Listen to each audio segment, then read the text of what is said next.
आज आपके सामने दो राज्यों की एक्साइज पॉलिसी के बारे में कुछ तथ्य रखना चाहता हूं। एक है गुजरात की शराब नीति, गुजरात की एक्साइज पॉलिसी, जिसमें उन्होंने शराबबंदी की हुई है।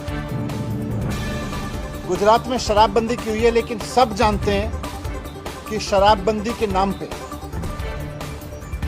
ये लोग वहां पे हजारों करोड़ रुपए की नकली शराब बेचते हैं, सरकार को चूना लगाते हैं, जहरीली शराब लोग पीते हैं, लोग मरते हैं।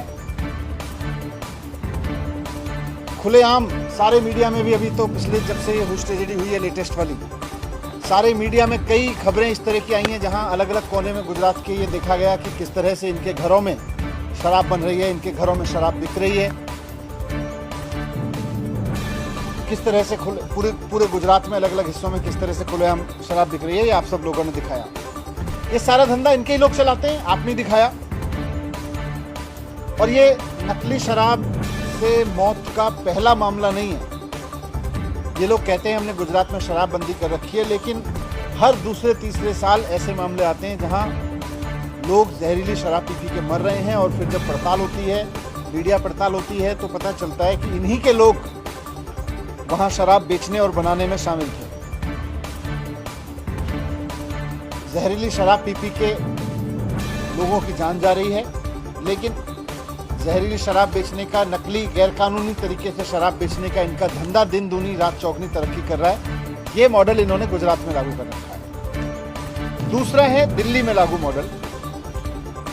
दिल्ली में हमारी सरकार पिछले साल एक नई एक्साइज पॉलिसी लेके आई, एक्साइज पॉलिसी 2021-22।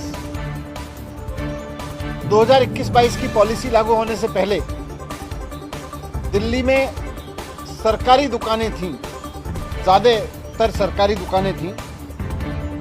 सरकारी दुकानों के जरिए दिल्ली में शराब बिकती थी और खूब भ्रष्टाचार होता था, ब्रांड पुशिंग से लेके और कई तरीके की खबरें आती थी। मैंने खुद रेड करके भ्रष्टाचार पकड़ा था वहाँ पे। हमने उस पॉलिसी को खत्म करके एक नई पॉलिसी बनाई। दिल्ली में पहले कुछ दुकानें प्राइवेट भी होती थी, लेकिन जो प्राइवेट दुकानें थीं वो इन्होंने अपने ही यारों दोस्तों के नाम पे लाइसेंस दे रखे थे और उनसे लाइसेंस फीस भी कम लेते थे, बहुत कम लाइसेंस फीस लेते थे और कई साल से